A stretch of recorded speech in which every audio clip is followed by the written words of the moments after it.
Astrology time, Shane here, daily-astrocat.com. And today is Monday, it's the 13th of July. So, the moon is in Cancer all day long, and Venus returns to our charts with Virgo's vengeance, okay? With the Virgo's vengeance. Virgo anger usually backfires, however, and hits us personally, usually right in the breadbasket. Pay close attention to what was pleasurable yesterday and what was painful. Now, yesterday aside, today we are going to see the entire picture of what it is we've been working towards in all of its bittersweet glory. Your goals are about to be achieved, and you will know today to what extent. What is better isn't necessarily what we want, but it will deliver the desired result, and this, in turn, may get us closer to our actual goals. Okay, now, that was difficult to get out, right? Well, yeah, because it's a difficult thing. There's a puzzle here, right? And Venus in Virgo is kind of tipping her hand. She's telling us, hey, we've got this aspect going on today that we may be able to utilize to help us understand what's going to transpire in a future date, right? Now, the answer does involve a new piece of personal technology. I will tell you that. And we are still in a period of peak creativity, so don't let a day go by, especially this week, without exercising some of those skills. Now the real challenges begin as we align our initiative with our ability to communicate. And today's keyword is Pyrrhic, as in a Pyrrhic victory, right? And a victory at great costs. So our color is a natural bamboo fiber. I got a reason for that, and I'll let you know in a minute, okay? So I've been telling you over the past year that this was going to be a major shift in our overall vibration as Pluto, Neptune, and Uranus form that mini talent trine once again, but this time in the air and fire signs. Today is a big moment, not because of the news that we may or may not receive, but because Venus is at the apex of a yod between Neptune and Pluto, creative, right? Creative and transformational, that is square Uranus. But it's square Uranus in a weird Venusian kind of way, right? Because the Venus square actually tells us where an opportunity is, right? There's some opportunity there with Uranus being in Gemini, that communication, that personal tech. That's where that personal tech thing comes from, right?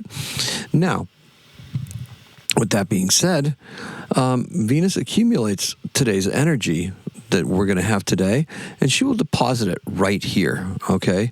So what that means is that when the sun hits this point, which is 3 degrees Virgo, we will see some of the outcomes of today's big news story, right? Your personal story. While this can apply to national and world events, this is about your arc and your trajectory, and which will be good, abundant, but it's going to be subject to some serious changes, particularly as it hits us, right? As the reality starts to sink in, and it's like, oh, well, okay. So Venus is also trine Chiron, as Chiron is dancing around 0 degrees Taurus. With all the stories running around about tainted produce and the like, food, one of our favorite Taurus pleasures, is causing some vexations. You don't have to have Chiron anywhere near Taurus to know that you are what you eat. So be careful there. You might have some history that you're not aware of. Yep, and that could be quite disturbing. And perhaps our goals will need to be realigned to come into harmony with our personal charts. There's a thought, right? With this being the case, mine is a doozy in this respect, and you are all part of what my chart is. So, as you may have noticed, these watery moons and aspects really get me going in some strange and kind of nonlinear directions.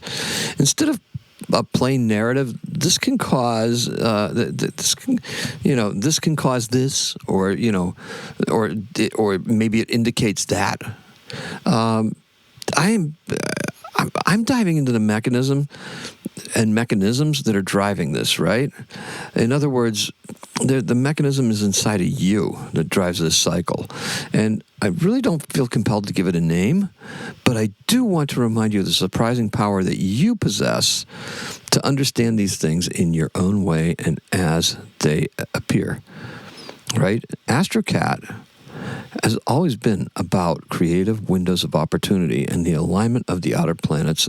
And this alignment of the outer planets will seem, can merge with what it is that we need to survive, okay? So we're merging those things, right? They're merging together. So that's why today's news will seem like a Pyrrhic victory, right? It's going to be like a Pyrrhic victory, right? The directions we may be advancing towards may be costing us too much in relation to our intended goals, or perhaps those goals that are aligned with the charts, right? But this is okay, because we have until late August to really figure out how to rebalance our efforts and reduce the personal cost of the success we are heading towards. Makes sense? I hope so. Now, later on, you'll feel the power of it. You'll feel the power of intention and motivation. That's because we're going to be coming up to the new moon on Tuesday morning, early in the morning, right? Right around 6 o'clock. So we're going to get prepared for it, right? We're going to be doing this stuff, right? Look, we're going to capture everything you have that we need to get ready for this new moon. We're going to be working with that, right? This is where the powerful gates that are opening, the Lion's Gate and that Sirius Gate that just opened up, will be felt and expressed. The energy is huge, so get ready to venture deep inside of you. Careful planning, organization, and a clear roadmap. Venus things, right? Virgo things. And some of that intuition as well, right? That Cancer intuition.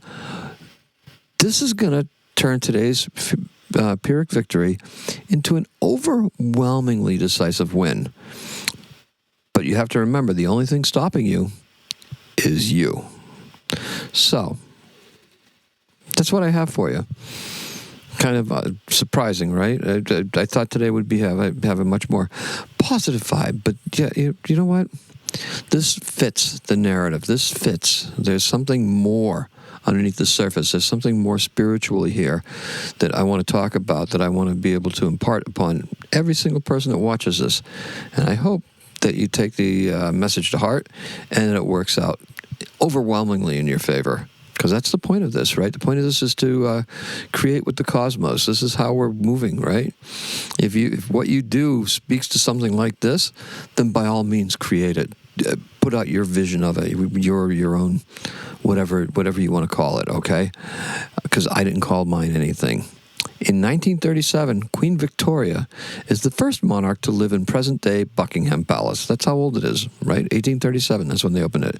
And our birth is none other than the namesake of July, Julius Caesar. He's born at 100 BC, and he lived until 44 BC.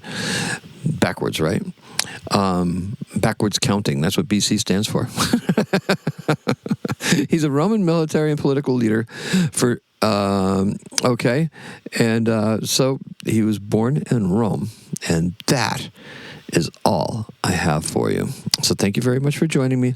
I cannot believe the traffic and everything on Facebook.